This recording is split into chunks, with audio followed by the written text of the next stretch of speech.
যেহেতু আমরা সাম্প্রদায়িকতার কথা, সাম্প্রদায়িক সম্প্রীতির কথা নিয়ে আলাপ করছিলাম, সেই জায়গা থেকে যারা এখানে হিন্দু ধর্মাবলম্বী আছে, আমাদের এখানে যদি ইসলামী শরিয়া আইন কায়েম হয়, জামাত ক্ষমতায় গেলে যদি ইসলামী শরিয়া আইন কায়েম করে, এই ইসলামী শরিয়া আইন কায়েম হলে সেই আইনটা হিন্দুদের উপরও বর্তাবে, নিশ্চয়ই বর্তাবে। সেটা সেই জায়গা থেকে সম্প্রীতি আসলে যখন আমরা বলছি সেটা একটু দ্বিচারিতা হয়ে যায় কিনা বোঝার চেষ্টা করছিলাম।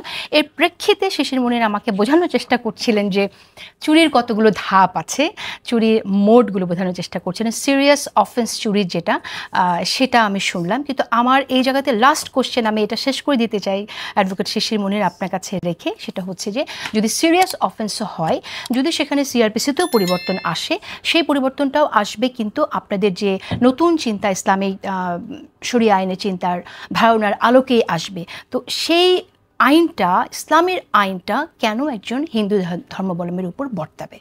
শুধু সংক্ষেপে আপনি শেষ করে এখানে কনফিউশনটা, ইসলামের আইনটা কি? ইসলামের আইনটা হলো যদি কার সুনির্দিষ্টভাবে চুরি প্রমাণিত হয় তাহলে তার হাত কাটা যাবে। এখন প্রশ্ন হলো, এটা দেখতে হবে যে অতীতে এই বিধানটাকে কিভাবে ইন্টারপ্রিট করা হয়েছে। ইসলামের যুগ তো ছিল পৃথিবীতে, খোলাফায়ে রাশেদার যুগ ছিল না, প্রায় 800 বছর। তো সেই সময় তো দুনিয়া চালিয়েছে। আপনি দেখবেন আইনকে ইন্টারপ্রিট করতে গেলে আপনাকে নজির টানতে হবে।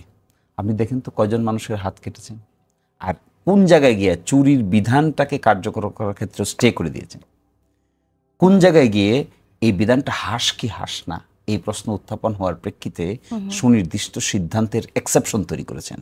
আমরা যখন খুব ঢিলাঢালাভাবে সরলীকরণ করে ফেলি যে এটা মানেই হলো হাত কাটা, এটা মানেই হলো এই করা, ওটা দিস ইজ মিসইন্টারপ্রিটেশন। তার মানে আপনারা পরিবর্তন আনবেন না? না, আপনি এই আনাটানার প্রশ্ন না তো, এই যে বাইনারি প্রশ্ন করছেন না, এই বাইনারি না তো ব্যাপারটা। সোশ্যাল এবং আইনের স্ট্যাটাসকে আপনি বাইনারিতে বোঝা যাবে না, বুঝতে হবে পার্টিকুলার ফ্যাক্টের আলোকে। আপনি যখন এটাকে ইন্টারপ্রিট করবেন তখন শাস্তির বিধান ঠিক হবে। যেমন ধরুন, আমি পরিকল্পনা করে একজন মানুষকে 4 দিন ধরে বন্দি রেখে হত্যা করে মারলাম, এটা একটা মার্ডার। আবার পারস্পরিক উত্তেজনার বশবর্তী হয়ে ফুটবল খেলা দেখতে গিয়ে একজনের মাথায় মারলাম। এখন জটিল আলাপে যদি যেতে চাই তাহলে কোশ্চেন বাইনারি করলেই সহজ হয়, তাহলে ভেতরে আরো আলোচনা গভীরে যাওয়া যায়।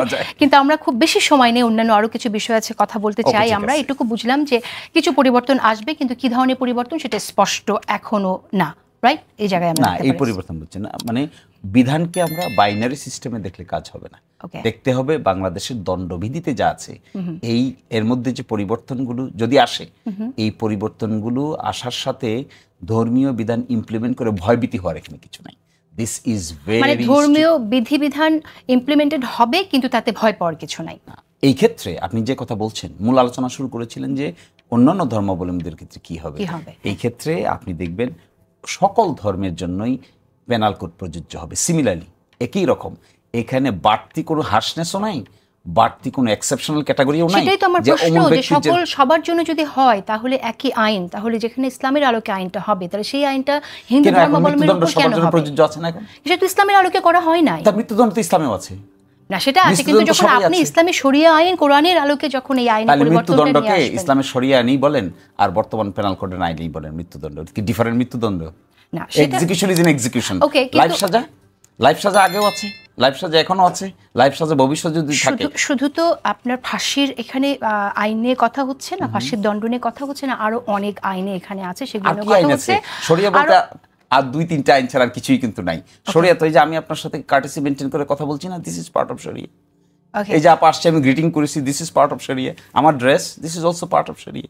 ঠিক আছে, কিন্তু এইটা সবাই অ্যালাউ করে না। শরিয়া আইন বলতে আপনি যেটা বলছেন সেটা আপনাদের জোটে যারা আছে তাদের অনেকেই এইটা অ্যাকসেপ্ট করে না। আপনি আমার সাথে কথা বলছেন, কিন্তু ফ্র্যাঙ্কলি স্পিকিং আপনারা যাদের সাথে জোট করেছেন তারা কিন্তু আমাকে একটা সাক্ষাৎকার দিতেও রাজি হয়নি, বিকজ আমি একজন তাদের কোট আনকোট বেপর্দা নারী অথবা নারী। সো নিশ্চয়ই দিবেন। এবং যে কোনো সময়ের তুলনায় এখনকার দিনে যে আলাপ আলোচনা হচ্ছে, যে অ্যাটিটিউড প্রকাশিত হচ্ছে, আপনি দেখবেন অবশ্যই অ্যাকোমোডেশন আস্তে আস্তে অনেক বেশি ভালো হবে এবং সকলেই হ্যাপি হবে আমার ধারণা। আচ্ছা, অন্য প্রসঙ্গে যেতে চাই, যদি এখানে আপনি কিছু অ্যাড করতে চান। প্রশ্ন, কারণ আমি জামাতের তরফ থেকে কারো মুখে শুনেছি শরিয়া আইন তারা কায়েম করতে চায়, আবার কেউ কেউ বলছেন যে তারা ক্ষমতায় আসলে শরিয়া আইন তারা কায়েম করবেন না। আমি শিশির মনিরের কাছে জানতে চাই যে ওনারা যদি গভর্নমেন্ট ফর্ম করে ওনারা কি শরিয়া আইন কায়েম করবেন কিনা, কারণ আমি নিজে ব্যাপারটার মধ্যে খুব পরিষ্কার না যে ওনারা করবেন কি করবেন না। তাহলে আমি উত্তর দেব। ঠিক আছে, আমি উত্তর দিচ্ছি। তাহলে প্রশ্নটা বুঝতে হবে শরিয়া কি, তারপরে না কায়েমের প্রশ্ন। আগে বুঝতে হবে শরিয়া কনসেপ্টটা কেমন করে আমাদের সামনে উপস্থাপিত হচ্ছে। শরিয়া তো জীবন আচরণ। যেমন ধরেন আমি মসজিদে নামাজ পড়তে যাই, এটাও শরিয়া। ইসলামী ব্যাংকে যে আপনি ব্যাংকিং সিস্টেম চালু করেছেন, যাচ্ছেন তো সবাই নিচ্ছেন তো benefit, everybody is going banking system না। যদি ইসলামী ব্যাংকের কথা বলি সেটা আলাদা। আমাকে বলতে দেন, ধরুন ইসলামী ব্যাংকিং সিস্টেমে বাংলাদেশের সবচাইতে স্টেবল, সবচাইতে ফাইন্যান্সিয়ালি সাউন্ড ব্যাংক হলো ইসলামী ব্যাংক। বাংলাদেশ ব্যাংকের আইনের অধীনে এখানে ফাংশন হচ্ছে। এখানে লক্ষ কোটি টাকার বেশি তাদের ফাইন্যান্স আছে, ক্যাপিটাল আছে, এবং বাংলাদেশে যত টাকা ডিসাইফার হয়েছে তার মধ্যে প্রায় 70,000 কোটি টাকা ইসলামী ব্যাংক থেকে গিয়েছে। তাহলে ইসলামী ব্যাংক আছে শরিয়া। তাহলে শরিয়াটাকে আমি আলাদাভাবে কি দেখছি? এই যে ধরেন আমরা যে জবাবদিহিতা, স্বচ্ছতার কথা বলছি, অ্যাকাউন্টেবিলিটির কথা বলছি, চিফ কন্ট্রোলার এবং অডিটর জেনারেল সরকারের অডিট করবেন, এখানে যদি কেউ ধরা পড়ে তাহলে তার বিরুদ্ধে ব্যবস্থা নেওয়া হবে। এই ট্রান্সপারেন্সি অ্যাকাউন্টেবিলিটি ইজ অলসো শরিয়া। তাহলে শরিয়াকে আমরা ফরেন বডি মনে করি কেন? এটা একটা কনসেপ্ট। কেন মনে করি জানেন? কারণ হলো দীর্ঘদিন আমরা কলোনিয়াল শাসনের আমলে ছিলাম। এই কলোনিয়াল শাসনের সময় শরিয়াকে কলোনিয়াল মাইন্ডসেটের সঙ্গে কন্ট্রাডিক্টরি দাঁড় করানো হয়েছে। কারণ কলোনিয়ালিজমের আগে কনসেপ্ট ছিল শরিয়ার। আপনি আমাদের দেশে বাদশাহী শাসনে যান, কনসেপ্ট ছিল শরিয়ার। এখন যে আমরা দেওয়ানি আম, দেওয়ানি খাস বলি, আপনি এখনো দিল্লিতে গেলে দেখতে পাবেন দেওয়ানি আম, দেওয়ানি খাস। এরপরে এর বিরুদ্ধে যখন আমরা কলোনিয়াল শাসনকে, ইংরেজ শাসনকে যোগ করলাম, তখন ওটাকে রিপ্লেস করলাম। রিপ্লেস করে শরিয়া আইন। আমরা যদি বাদশাদের সেই সময়ের কথা বলি, নবাবদের জীবনযাপনের কথা বলি, অনেক উদাহরণ, অনেক কিছু চলে আসবে যেটা আবার শরিয়া আইনের সাথে যায় না, একেবারেই যায় না। ব্যাংকের উদাহরণটা টানলে তো তাহলে একটু আমি সোজা করে যদি শুনি, আবার আপনি বলেন না যে বাইনারি কোয়েশ্চেন করছি, যে ব্যাংকিং এর সুদ সিস্টেম থাকবে না থাকবে না? আমরা তো সুদি সিস্টেমকে বাংলাদেশের সিস্টেমে ইসলামী ব্যাংকিংই একমাত্র ব্যতিক্রম ব্যাংকিং দেখিয়েছে যে সুদের বাইরে গিয়ে এমন একটা সিস্টেম গড়ে তোলা সম্ভব যেটা ওয়েলফেয়ার বেসড। আপনি দেখবেন সব ট্র্যাডিশনাল ব্যাংকেরই ইসলামী ব্যাংকিং ব্রাঞ্চ আছে। কেন খুলেছে তারা এটা? ওকে, ট্র্যাডিশনাল ব্যাংক যারা সুদি সিস্টেমে, সব ব্যাংক তাদের সুদি সিস্টেমে, কিন্তু দেখবেন এইচএসবিসি ব্যাংকের একটা ইসলামী ব্যাংকিং ব্রাঞ্চ আছে। তাহলে তখন ইসলামিকটাই থাকবে, কিন্তু মেইনটা থাকবে না, মেইন অপারেশনটা থাকবে। এখানে একটা বড় প্রশ্ন। বাংলাদেশ ব্যাংক হলো রেগুলেটরি বডি, আর বাকি সব হলো ব্যাংক কোম্পানিজ অ্যাক্টের অধীনে রেজিস্টার্ড। এখন যদি এখানে সকল ব্যাংকিং সিস্টেম ইসলামী ব্যাংক ফলো করতে চায়, ফলো করতে পারে, ফলো করতে বাধ্য হবে তো? না, বাধ্যকর প্রশ্ন মানে সুদ দেয়া নেয়া তখন কেন? আপনি দেখেন স্ট্যান্ডার্ড চার্টার্ড ব্যাংক সৌদি আরবে নাই, স্ট্যান্ডার্ড চার্টার্ড ব্যাংক কুয়েতে কাতারে নাই, এইচএসবিসি ব্যাংক কুয়েতে কাতারে নাই। বাংলাদেশ ব্যাংক যদি আমাদের ব্যাংকগুলোর জন্য, লোকাল ব্যাংকগুলোর জন্য কোনো রেগুলেশন করে এবং সেটা যদি ইসলামের আলোকে হয়, তাহলে সেখানে সুদ দেয়া নেয়া থাকবে কিনা? তাহলে দেখেন দুটো প্রশ্ন।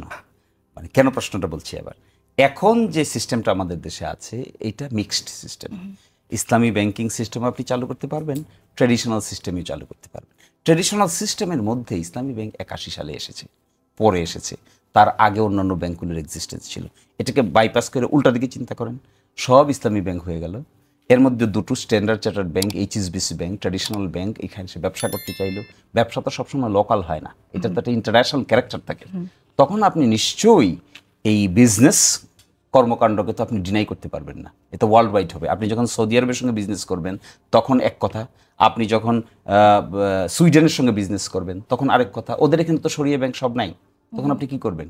তখন আপনি বলবেন যে সব মানে সুদ ব্যবস্থা থাকবে? এটাও তো উত্তর না। থাকবে কি থাকবে তো উত্তর না। উত্তরটা কি জানেন?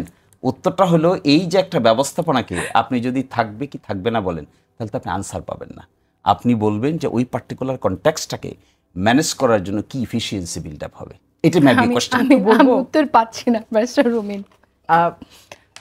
শিশির মনির, আমরা দুজনেই সুপ্রিম কোর্টে প্র্যাকটিস করি, উনি খুব চমৎকার আর্গুমেন্ট রাখেন। আজকেও উনি খুব চেষ্টা করছেন ওনার কেসটাকে প্রুভ করার, বোঝানোর, বাট এটা আমাদের দুজনের ব্যর্থতা, কারণ আমিও বুঝতে পারছি না।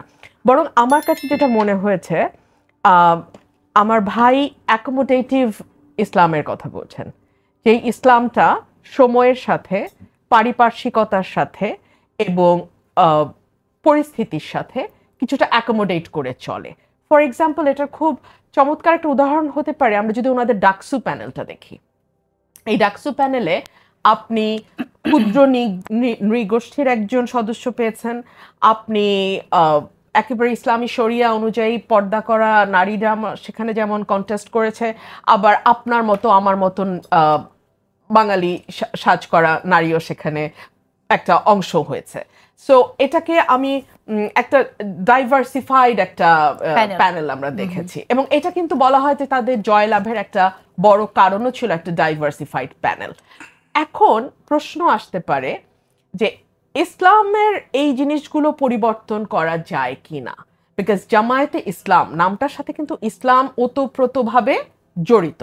সুতরাং ইসলামকে আপনি সময়ের সাথে কতটুকু অ্যাকোমোডেট করতে পারেন, কতটুকু পরিবর্তন করতে পারেন, বিশেষ করে কোরআনিক আইন যেগুলো আছে, সুদ কিন্তু কোরআনিক, হ্যাঁ, তারপরে আপনার জেনার শাস্তি কিন্তু কোরআনিক, একদম স্টোন টু ডেথ, একেবারে পাথর নিক্ষেপ করে, আবার 4 জন চাক্ষুষ সাক্ষী লাগবে। আজকাল যেমন ঠাস করে আপনি একজনকে স্টিগমাটাইজ করছেন, সরি, ইসলাম ওটা এলাও করে না। 4 জন চাক্ষুষ সাক্ষী উপস্থিত থেকে সাক্ষ্য দিতে হবে। It is very difficult, very very difficult. এখন আপনি কি সেই আইন আনবেন কিনা, কারণ এটা আপনি বদলাতে পারবেন না তো, এটা তো কোরআন। কোরআনে না থাকলে সুন্না, সুন্নায় না থাকলে ইজমা, ইজমায় না থাকলে কিয়াস। সো এটা 4টা ধাপ, মানে এটা একটা ইটস আ লং প্রসেস। কিন্তু যেগুলো কোরআনে ভেরি লাউড অ্যান্ড ক্লিয়ার, ওগুলাতে আপনি অ্যাকোমোডেট করতে পারেন কিনা, না আপনি পারেন না। কোরআনে যা আছে ওটা আপনি কম বেশি বাড়িয়ে কমিয়ে করতে পারবেন না। আপনি যদি ইজমা কিয়াস পর্যন্ত যান, এত ভেগ কোনো বিষয় থাকে, সেখানে আপনি সেটা অ্যাকোমোডেট করতে পারেন। আচ্ছা, এটা আমি যতটুকু বুঝেছি আমার ভাইয়ের কথায়, আমি সেটুকু বললাম।